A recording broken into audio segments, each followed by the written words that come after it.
أعوذ بالله من الشيطان الرجيم. بسم الله الرحمن الرحيم. الحمد لله الذي أنزل على عبده الكتاب ولم يجعل له عوجا قيما لينذر بأسا شديدا من لدنه ويبشر المؤمنين الذين يعملون الصالحات أن لهم أجرا حسنا ماكثين فيه أبدا وينذر الذين قالوا اتخذ الله ولدا ما لهم به من علم ولا لآبائهم كبرت كلمة تخرج من أفواههم إن يقولون إلا كذبا فلعلك باخع نفسك على آثارهم إن لم يؤمنوا بهذا الحديث أسفا إنا جعلنا ما على الأرض زينة لها لنبلوهم أيهم أحسن عملا وإنا لجاعلون ما عليها صعيدا جرزا أم حسبت أن أصحاب الكهف والرقيم كانوا من آياتنا عجبا إذ أوى الفتية إلى الكهف فقالوا ربنا آتنا من لدنك رحمة وهيئ لنا من أمرنا رشدا فضربنا على آذانهم في الكهف سنين عددا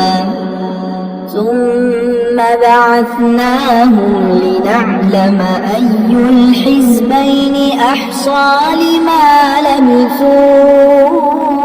أمدا نحن نقص عليك نبأهم بالحق إنهم فتية آمنوا بربهم وزدناهم هدى وربطنا على قلوبهم إذ قاموا فقالوا ربنا رب السماوات والأرض لن ندعو من دونه إلها لقد قلنا إذا شططا هؤلاء قومنا اتخذوا من دونه آلهة لولا يأتون عليهم بسلطان بين فمن أظلم ممن افترى على الله كذبا وإذ اعتزلتموهم وما يعبدون إلا الله فأووا إلى الكهف ينشر لكم ربكم من رحمته ويهيئ لكم من أمركم مرفقا وترى الشمس إذا طلعت تزاور عن كهفهم ذات اليمين وإذا غربت تقرضهم ذات الشمال وهم في فجوة منه ذلك من آيات الله من يهد الله فهو المهتد ومن يضلل فلن تجد له وليا مرشدا وتحسبهم أيقاظا وهم رقود ونقلبهم ذات اليمين وذات الشمال وكلبهم باسط ذراعيه بالوصيد لو اطلعت عليهم لوليت منهم فرارا ولملئت منهم رعبا وكذلك بعثناهم ليتساءلوا بينهم قال قائل منهم كم لبثتم قالوا لبثنا يوما أو بعض يوم قالوا ربكم أعلم بما لبثتم فابعثوا أحدكم بورقكم هذه إلى المدينة فلينظر أيها أزكى طعاما فليأتكم برزق منه وليتلطف ولا يشعرن بكم أحدا إنهم إن يظهروا عليكم يرجموكم أو يعيدوكم في ملتهم ولن تفلحوا إذا أبدا وكذلك أعثرنا عليهم ليعلموا أن وعد الله حق وأن الساعة لا ريب فيها إذ يتنازعون بينهم أمرهم فقالوا ابنوا عليهم بنيانا ربهم أعلم بهم قال الذين غلبوا على أمرهم لنتخذن عليهم مسجدا سيقولون ثلاثة رابعهم كلبهم ويقولون خمسة سادسهم كلبهم رجما بالغيب ويقولون سبعة وثامنهم كلبهم قل ربي أعلم بعدتهم ما يعلمهم إلا قليل فلا تمار فيهم إلا مراء ظاهرا ولا تستفت فيهم منهم أحدا ولا تقولن لشيء إني فاعل ذلك غدا إلا أن يشاء الله واذكر ربك إذا نسيت وقل عسى أن يهديني ربي لأقرب من هذا رشدا ولبثوا في كهفهم 300 سنين وازدادوا 9 قل الله أعلم بما لبثوا له غيب السماوات والأرض أبصر به وأسمع ما لهم من دونه من ولي ولا يشرك في حكمه أحدا واتل ما أوحي إليك من كتاب ربك لا مبدل لكلماته ولن تجد من دونه ملتحدا واصبر نفسك مع الذين يدعون ربهم بالغداة والعشي يريدون وجهه ولا تعد عيناك عنهم تريد زينة الحياة الدنيا ولا تطع من أغفلنا قلبه عن ذكرنا واتبع هواه وكان أمره فرطا وقل الحق من ربكم فمن شاء فليؤمن ومن شاء فليكفر إنا أعتدنا للظالمين نارا أحاط بهم سرادقها وإن يستغيثوا يغاثوا بماء كالمهل يشوي الوجوه بئس الشراب وساءت مرتفقا إن الذين آمنوا وعملوا الصالحات إنا لا نضيع أجر من أحسن عملا أولئك لهم جنات عدن تجري من تحتهم الأنهار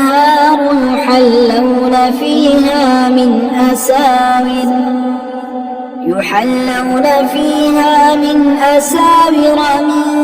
ذهب ويلبسون ثيابا خضرا من سندس واستبرق متكئين فيها على الأرائك نعم الثواب وحسنت مرتفقا واضرب لهم مثل الرجلين جعلنا لأحدهما جنتين من أعناب وحففناهما بنخل وجعلنا بينهما زرعا كلتا الجنتين آتت أكلها ولم تظلم منه شيئا وفجرنا خلالهما نهرا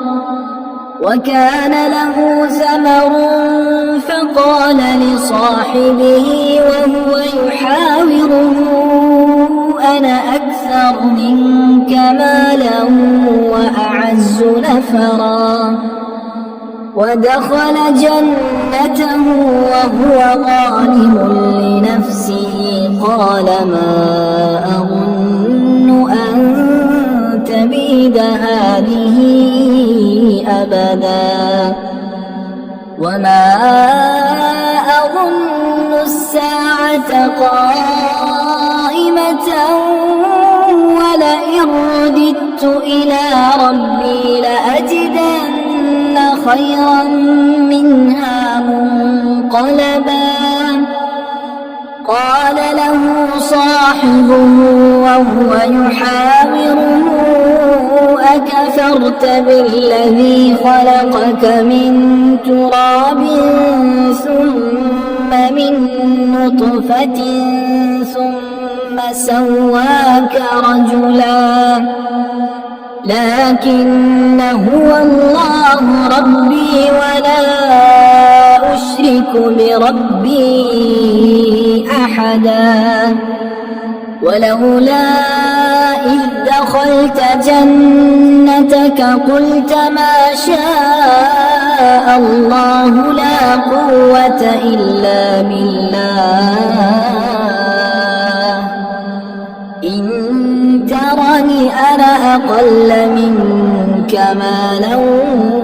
وولدا عسى ربي أن يؤتيني خيرا من جنتك ويرسل عليها حسبانا من السماء فتصبح صعيدا زلقا أو يصبح ماؤها غورا فلن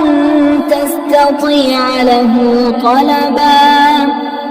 وأحيط بثمره فأصبح يقلب كفيه على ما أنفق فيها وهي خاوية على عروشها ويقول يا ليتني لم أشرك بربي أحدا ولم تكن له فئة ينصرونه من دون الله وما كان منتصرا هنالك الولاية لله الحق هو خير ثوابا وخير عقبا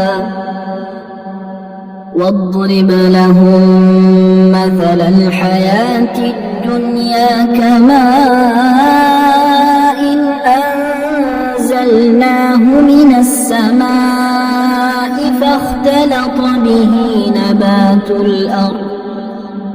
فاختلط به نبات الأرض فأصبح هشيما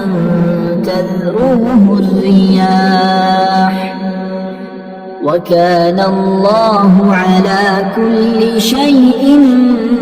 مقتدرا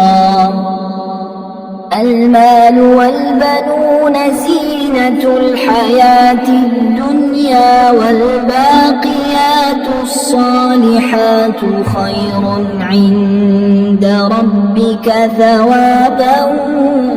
وخير أملا ويوم نسير الجبال وترى الأرض بارزة وحشرناهم فلم نغادر منهم أحدا وعرضوا على ربك صفا لقد جئتمونا كما خلقناكم أول مرة بل زعمتم أن لن نجعل لكم موعدا ووضع الكتاب فترى المجرمين مشفقين مما فيه ويقولون يا ويلتنا ما لهذا الكتاب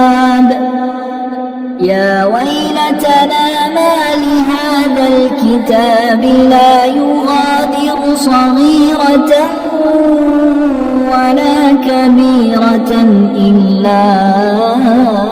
أحصاها ووجدوا ما عملوا حاضرا ولا يظلم ربك أحدا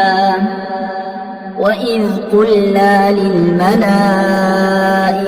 اسجدوا لآدم فسجدوا إلا إبليس كان من الجن ففسق عن أمر ربه أفتتخذونه وذريته أولياء من دوني وهم لكم عدو بئس للظالمين بدلا ما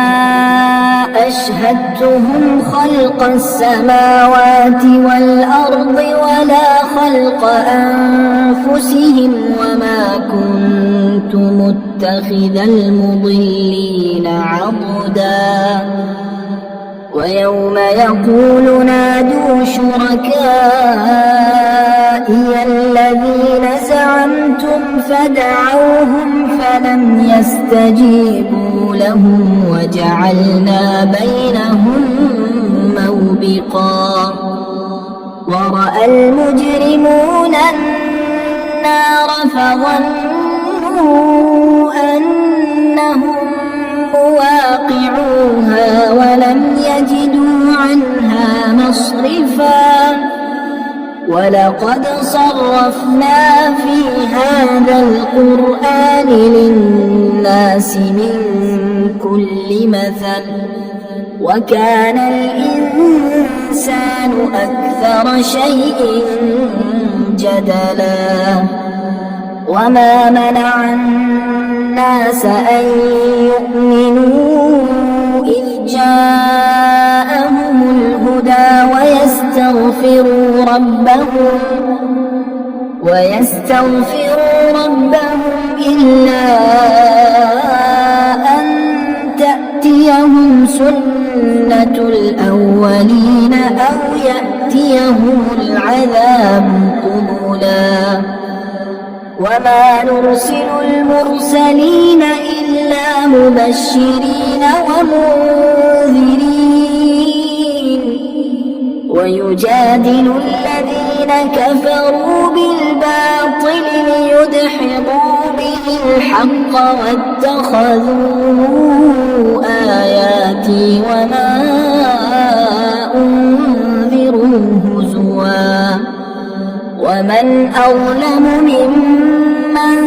ذكر بآيات ربه فأعرض عنها ونسي ما قدمت يداه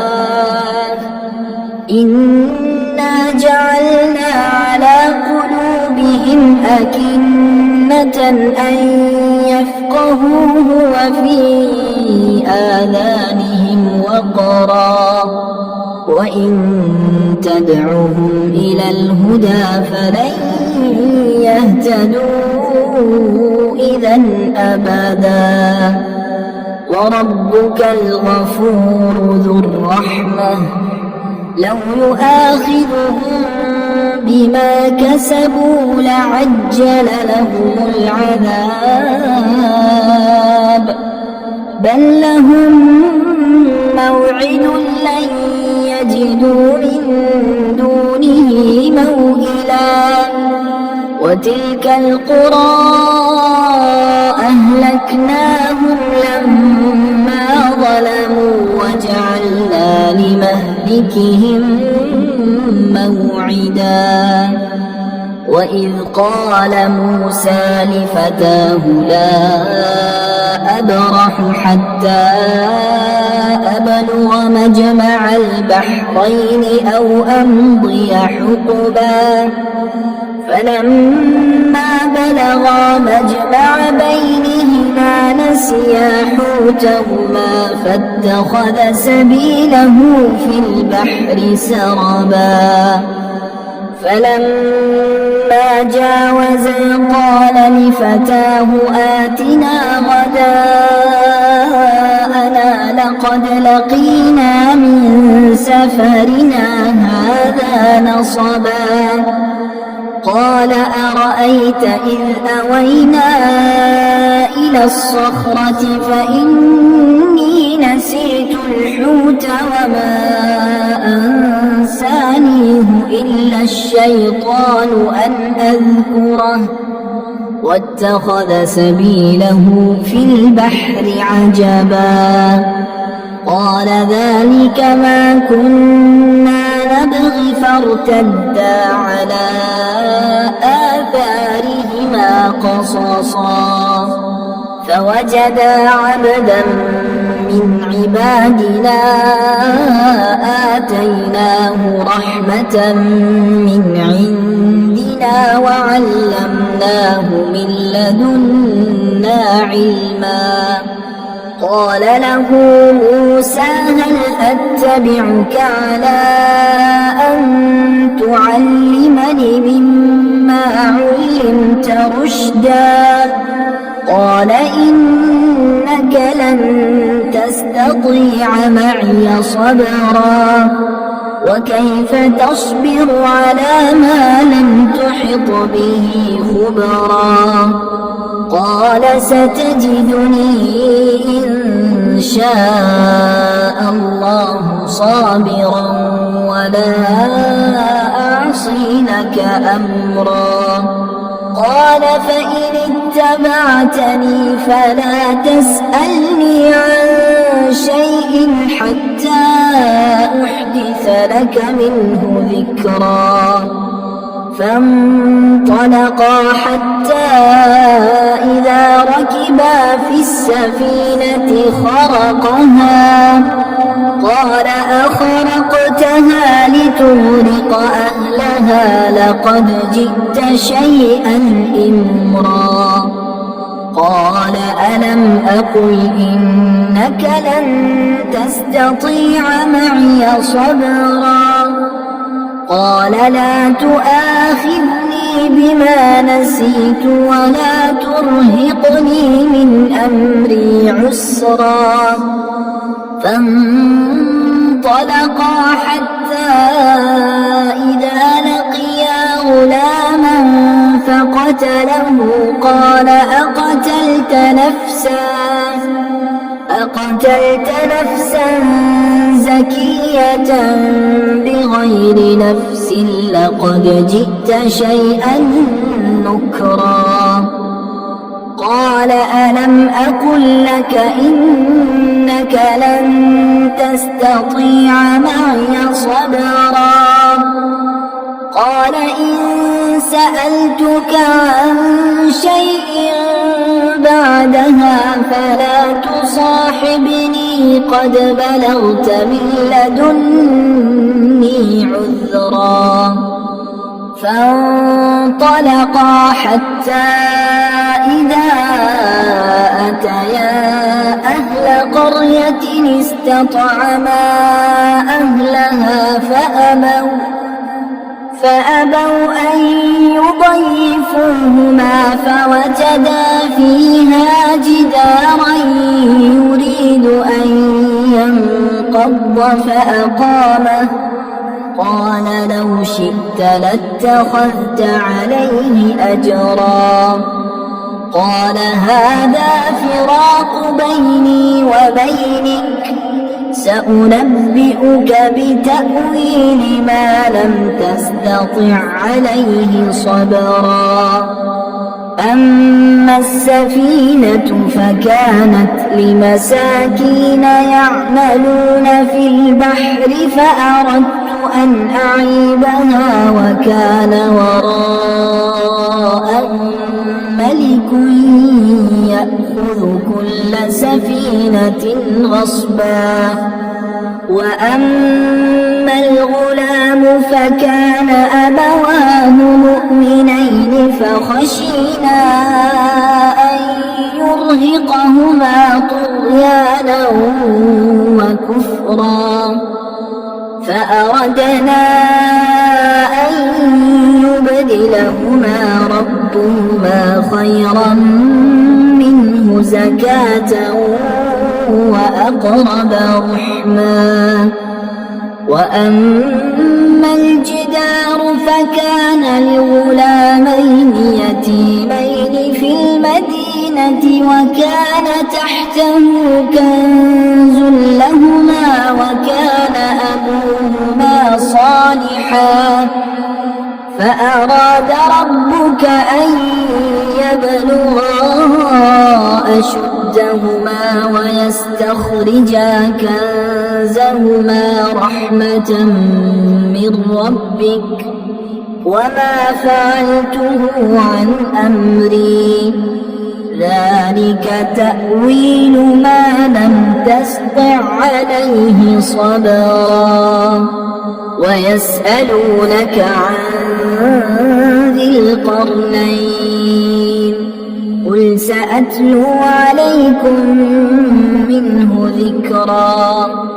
إنا مكنا له في الأرض وآتيناه من كل شيء سببا. فأتبع سببا حتى إذا بلغ مغرب الشمس وجدها تغرب في عين حمئة ووجد عندها قوما قلنا يا ذا القرنين إما أن تعذب وإما أن تتخذ فيهم حسنا قال أما من ظلم فسوف نعذبه ثم يرد إلى ربه فيعذبه عذابا نكرا وأما من آمن وعمل صالحا فله جزاء الحسنى وسنقول له من أمرنا يسرا ثم أتبع سببا حتى إذا بلغ مطلع الشمس وجدها تطلع على قوم لم نجعل لهم من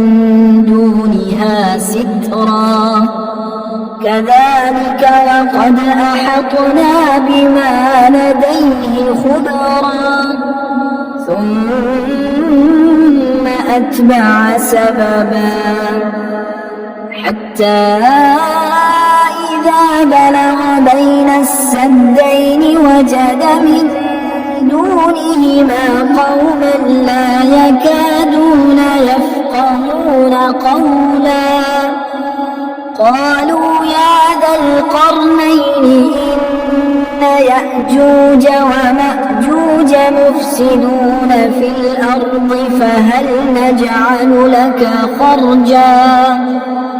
فهل نجعل لك خرجا على أن تجعل بيننا وبينهم سدا قال ما مكني فيه ربي خير فأعينوني بقوة أجعل بينكم وبينهم ردما آتوني زبر الحديد حتى إذا ساوى بين الصدفين قال انفخوا حتى إذا جعله نارا قال آتوني أفرغ عليه قطرا فما استطاعوا أن يظهروه وما استطاعوا له نقبا قال هذا رحمة من ربي فإذا جاء وعد ربي جعله دكا وكان وعد ربي حقا وتركنا بعضهم يومئذ يموج في بعض ونفخ في الصور فجمعناهم جمعا وعرضنا جهنم يومئذ للكافرين عرضا الذين كانت أعينهم في غطاء عن ذكري وكانوا لا يستطيعون سمعا أفحسب الذين كفروا أن يتخذوا عبادي من دوني أولياء إنا أعتدنا جهنم للكافرين نزلا قل هل ننبئكم بالأخسرين أعمالا الذين ضل سعيهم في الحياة الدنيا وهم يحسبون أنهم يحسنون صنعا أولئك الذين كفروا بآيات ربهم ولقائه فحبطت أعمالهم فلا نقيم لهم يوم القيامة وزنا ذلك جزاؤهم جهنم بما كفروا واتخذوا آياتي ورسلي هزوا إن الذين آمنوا وعملوا الصالحات كانت لهم جنات الفردوس نزلا